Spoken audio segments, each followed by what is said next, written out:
This is the Grind to Greatness podcast, your dose of unapologetic tough love. These are your hosts, Mary Hodges and Ashley Kane.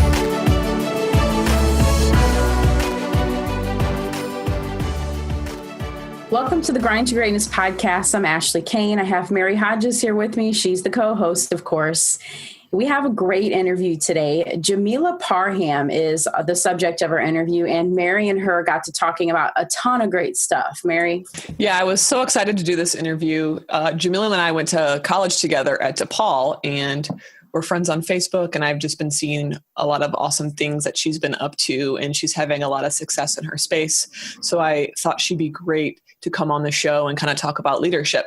She's a senior IT project manager at the Chicago Transit Authority. She leads both application development and operational improvement efforts for the program management and technology division. She leads software infrastructure and network initiatives for the PMO office, and she enjoys managing multiple projects such as server updates, disaster recovery, bus fleets operation, and data security. So if you've ever been to Chicago and used their transit system, she is making sure it works perfectly when you guys are there.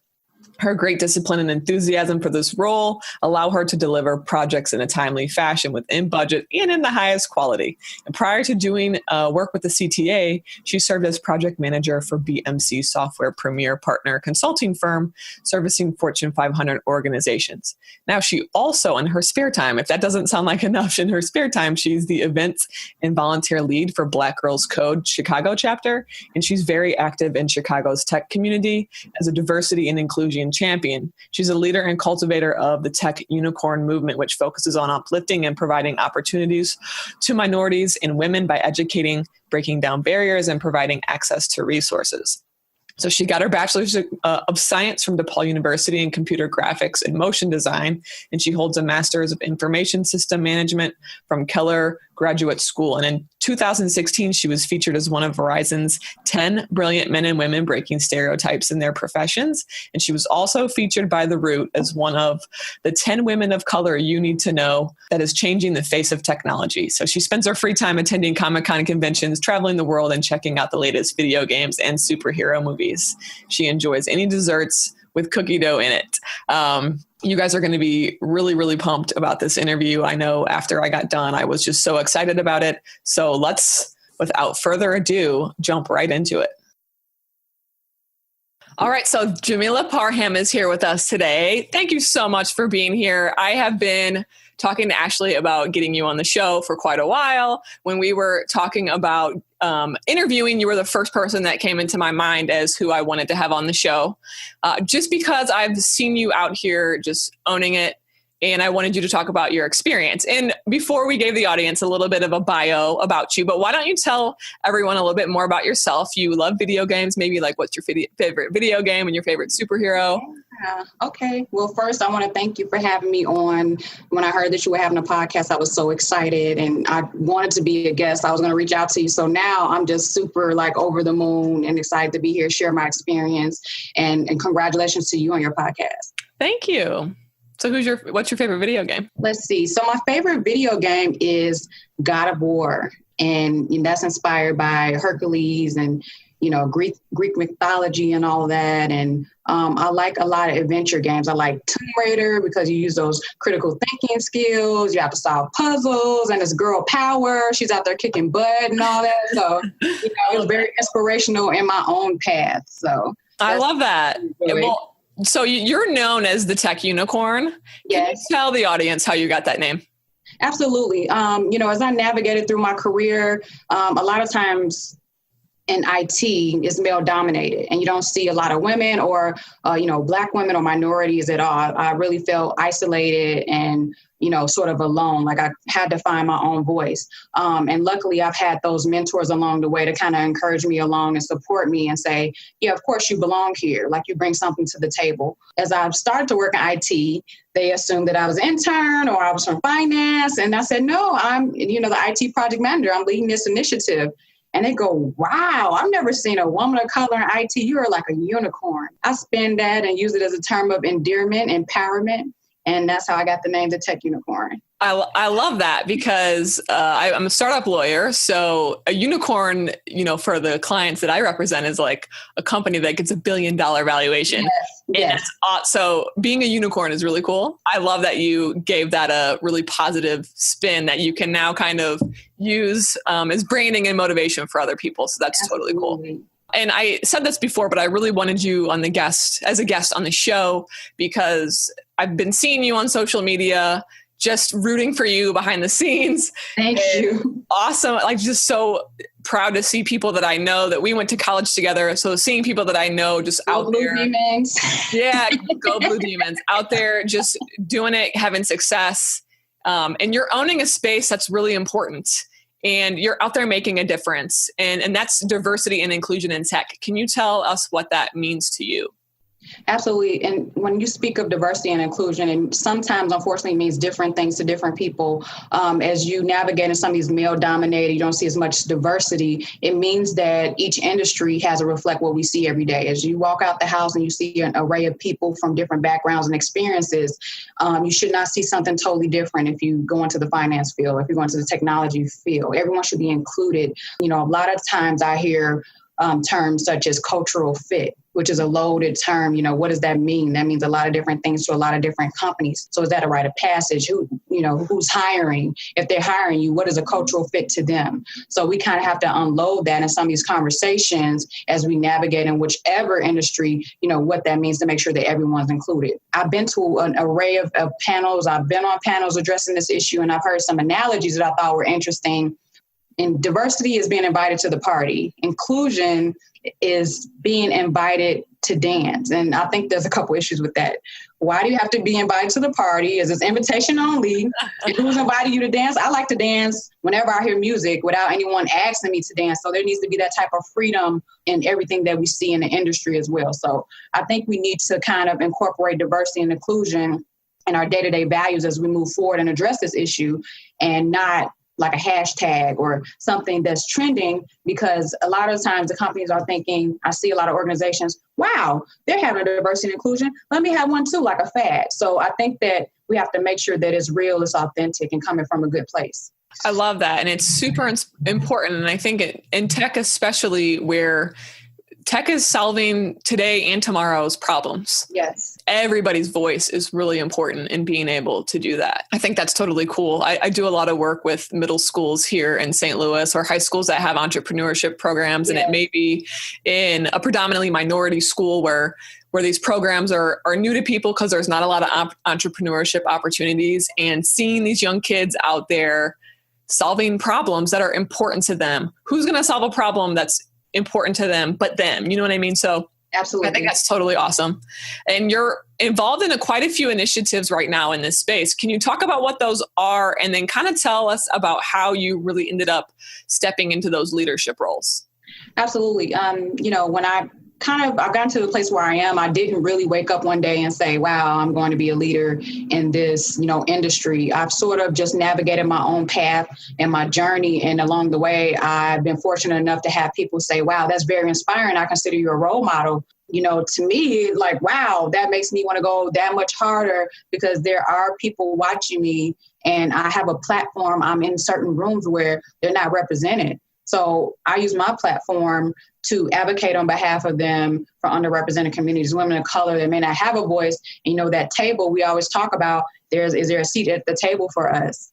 And are we represented? And a lot of times we might not be represented, but we have to be prepared to have that hard conversation, or bring our own chair. And I always say, even if it's a lawn chair out of the trunk of your car, bring your own chair to the table and make your voice, heard, your ideas. If you're in the room, you are supposed to be there for a reason. You bring something to the table, definitely. So, I found myself, I would say, disappointed that there's not diversity and inclusion in technology. I decided to do something about it. I've been very active with Black Girls Code. I'm the event and volunteer lead, and we execute projects, every 2 to 3 months. Well, we have forums for hackathons. We also have, coding, web pages, and things like that, where we expose young girls 7 to 17 to this type of curriculum, so they know that, hey, I could, be a coder, or I can do IT strategy and things like that. So I'm also been involved in I'm Black in Tech. I do blogging for them. And what I do is I'm definitely on the ground, getting the information, getting the news out about Chicago, because especially in Chicago tech, because we're not represented and there's not a lot of good news. So I want to make sure that I bring that to the table and we represent that as well. And we celebrate those who are making, huge impacts in Chicago and in the Midwest and all across the U.S. That's awesome. Now, is the tech uniform movement, is that an initiative or because I noticed you had you hashtag about that. Is that your own initiative too? Yes. So the Tech Unicorn, I'm definitely stay tuned because there are going to be some great things in Chicago coming, but I am forming Tech Unicorn in the sense of we need to be represented. So I'm definitely building a team, building a movement to make sure that we're represented. So stay tuned. Great. I can't wait. So what has been the biggest challenge and or fear that you faced so far as you're kind of developing as a leader in your industry? Absolutely. I would say, everyone, navigates like, I don't care what anyone thinks, I could care less, but there's a little voice in your head, especially for me being a Black woman, there's a stereotype of being the angry Black woman. If you take stern leadership, if you're aggressive, some of my mentors have told me that, sometimes you can't be both nice and get results. You're going to have to get it done. And I can't really, sit and spend a bunch of time worrying about what someone thinks about me. I'm here to make change, bring results, and have leadership. So that's been a fear, but that's something that I've grown into. I've overcome to embrace who I am in my own growth. I love that. And when you said you can't be nice, you can't always be nice and get results, it made me think about something I heard once about how women are kind of raised or nurtured to feel like we have to make everybody like us. Yes. And so that really speaks directly to that, because it's okay if everybody doesn't like you. And sometimes not everybody can like you if you're going to get stuff done. So I love that you said that. That brought that thought to mind for me. It's something really important that I think we all need to think about, whether you're a man or a woman. Yes. Sometimes being nice is great and it's important to have genuine kindness, but sometimes you have to be stern to get stuff done and to get results. Yes. Now, what important lessons, and it sounds like you already touched on this a little bit when you were talking about how you've overcome your fears, but what important, any other breakthroughs or lessons that you've learned along the way? Along the way, I would say that in order for you to help others, you will have to concentrate on yourself and make sure that you have your own growth, that you're in a foundation where you can help others, because that feeds into your professional development and anything else that you touch. You have your own platform, you can impact others. It doesn't necessarily have to be technology, but I've learned that through mentorship and also the support of those around you, colleagues, that you can't do it alone, but there are those that are with you to support you along the way.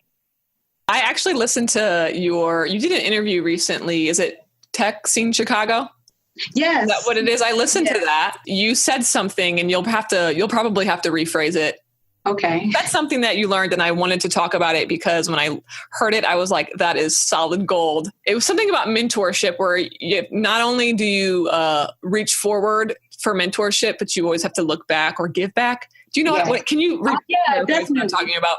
I touched upon it because sometimes we live in a me society. What about me? What can I do? There's always this question on panels of how do you seek mentors? How do you get your next mentor? And a lot of the times you have to make sure you see the big picture, that not only are you seeking mentorship, but you need to also look back, extend a hand back as you reach forward to those that are looking up to you as role models as well. So whether that's through, your local community or programs, youth or schools or something like that, or establishing programs, it's important to look back to also think, okay, how can I make this experience easier for them? What can I do to make a change and an impact, not only for myself, but those that are looking up to us as well? I love that. And I think if we all focused on doing that more, yes, what kind of world would we be in? I think that's something we all could think to do more about. Definitely. All right. So now that you're kind of, you're developing into this leadership role, you've had a lot of experience. You've been in tech about 8 years or so. Is that right? Yes. That's quite a long time. You're an expert. Time flies. Yeah. If you could look back now and give your teenage self any advice, what would it be? It would be to be prepared for opportunities, to always self-study, to study the tech industry, make sure that you're, up to date on the latest happenings and things like that. A lot of the times, a lot of people tell you you're lucky you're lucky, but that's not necessarily true in all cases. You worked really hard. You deserve to be there. It's just that they're seeing a celebration after it. So I encourage everyone to celebrate their accomplishments. And sometimes I also notice as women, some of my other colleagues and sorority sisters, we don't brag enough. Because a lot of men, they'll say, I did this, and it seems like the great thing they did for the whole company. But women, we kind of hold back a little bit. So, we even come up with, make that brag folder, something that you accomplished, drag it into that folder, and then go back and see the full list of everything that you accomplished. And you can really see that the work you put in and that it's not luck, that you earned all of that. I'm going to make a brag folder. Yes. Awesome. I'm going to do that this weekend if I have time. I'll be on the road, but that's such a great idea. And I'm glad you said the word brag, because I am going to make you brag about yourself at the end of the show, because I have been seeing you featured in a lot of magazines and really big spaces. So we're going to talk about that at the end, and I'm going to let you have some brag time on air. Okay. But before that, we're going to shift gears and kind of talk about how your personal experience can relate to our audience. Yes. And what advice do you have for anyone that really wants to become a leader in their space, no matter what that is? I would say, find out what you're good at, find out what you love. You can make an impact in something that you love. As they always say, you have a lane. Everyone has their platform that they're passionate about. So I would say, focus on development, leadership, and also, of course, self-study and training. Also share experiences. Sometimes most of the opportunities that I've been given has been me showing up or me volunteering for something I had no idea what I was doing, and I learned from that experience. So sometimes it's about being uncomfortable, letting go of, am I going to look crazy, or am I going to look, I'm not sure what I'm doing, and things like that. But you have to kind of release that fear. And that's something that I'm growing into. I'm getting better at, because it's just endless, the things that you can accomplish. If somebody is going to looking to step into a leadership role, what challenges should they prepare for, and how can they prepare for those? Absolutely. And when you are preparing for leadership, you have to develop thick skin, as I think a lot of us know as we're leading in our own industries, is you're going to hear no a lot. You're going to hear people oppose you. You're going to hear people say, I don't think that's a good idea. Even in some cases, they may question your qualifications. Do you belong here? How do you have the authority to recommend on this? But as you navigate, you have to have confidence in your own abilities, that you're educated, you've accomplished this, you have that ability. So you have to move forward despite all of that. And in a lot of cases, there may be different scenarios where you may not get certain opportunities because of certain circumstances. But Father always told me, at the end of the day, what are you going to do about it? You can sit here and complain and say, this happened to me, and be a victim, but we're all dealt cards. And the thing is, what are you going to do with those cards? Are you going to play the best game with the hand you've been dealt? You are just giving out the prolific knowledge this time. I love it. Our show is all about tough love, because sometimes people we like to sugarcoat, but sometimes people really need to hear what it is. They need to hear it like it is. So what would be your tough love tip for our audience? And I think that I kind of touched on that, is just, a lot of people, we see what's against us, but we have to see what's for us. For that one person that tells you no, or tell you that you're not good enough, or questions your qualifications, there's another person or 10 people that are willing to support you, and even more people that are willing to follow you. So you have to find the good in that. You have to continue to move forward. You can have stuff like that handicapping you, because where would any of us be if we just sat back and, just said, poor me, and, I did get this, and sit in failure. You cannot sit in failure. You have to move forward, because the failure will encompass you. It will hold you back from your goals, and it'd be the only thing that you see. Man, okay. I can't wait to get this episode out on the air. So we love taking action here at the Grind to Greatness. And we try to end every episode with some action steps. And we've been talking about leadership. So what could be some really simple actions that our audience could take right now to start developing leadership skills? I would say start with finding organizations that are making a huge impact and volunteering with them, jumping in the conversation, going to events where they're having these roundtables, getting involved in politics. Everyone has a gift, everyone has a passion, but find out your own platform, find out what your impact is. Some have a larger platform, but yours might be right here at home making changes. So I challenge everyone to kind of find out what that is. Great. Now it's brag time. So it is. I can't really keep track. I should have wrote this down before I got on air. but I've seen you featured in a lot of really cool publications. Thank you. Can you talk about what some of those are? Because I really want the audience, I know they're going to want to go back and read some of this stuff. So can you point them in that direction so they can find it? Yes. Okay. It's brag time. Well, I was fortunate enough to be featured in Verizon's top 10 brilliant professionals. And that was in 2016. That was a huge honor. It was a really fun shoot for, the online blog, which is encouraging careers in STEM for minorities. And that's the Verizon program that they have active in a lot of schools and universities across the U.S. I've also been featured by The Root as these 10 Black women that you should know. So they kind of highlighted a lot of things that I do at CTA as an IT project manager. And I've also been invited to Arizona State University as a keynote speaker for the Computer Science School and Honor Society. So it was amazing time. That was my first time in Arizona. It was very toasty, but, I had a blast. So I've been actually invited to the Chicago Women's Tech Conference in the fall. So I'll be on their fireside chat, tackling women in technology as well. And then I also have a project manager seminar coming up where I will also be giving a short speech about my contributions in project management and technology. And I'm sure that list will continue to grow as time goes on. And maybe we'll have you come back on just so we can recap in like a year or so to see what all has happened in a year. I think I so love that you said that brag folder, because it took me 2 years to actually go back and look at my accomplishments after I started my law firm. And then I kind of tallied up like how many people I'd served and helped. I was like, holy crap. I've been watching. Yes, I've seen it. And sometimes, and I don't know if it's a woman thing or what, I'm hard on myself for sure, but we have to sometimes remember to stop and smell the roses. And you reminded me again that I need to do that too. So thank you. This was an amazing interview. I know our audience is going to get a lot of gems from this. Tell them where they can find you, because I know they're going to want to keep an eye on what you're doing. And how can they help support your cause? Because you got a lot of awesome stuff going on with Black Girls Code and Tech Unicorn Movement. So how can they find you and how can they help support you? Yes, you guys can find me on Instagram and Twitter at Jamila Parham, which is JamilaParham. You can also get more information at jamilaparham.com, and you can stay tuned for updates. Sign up for my newsletter, and I'll have all the latest news in Chicago and everything that I'm working on in Chicago. Awesome. And you guys, I'll definitely put all of that in the show notes so you have an easy place to find it. Thank you again. It was super exciting having you, and I cannot wait for our reunion interview and to recap again.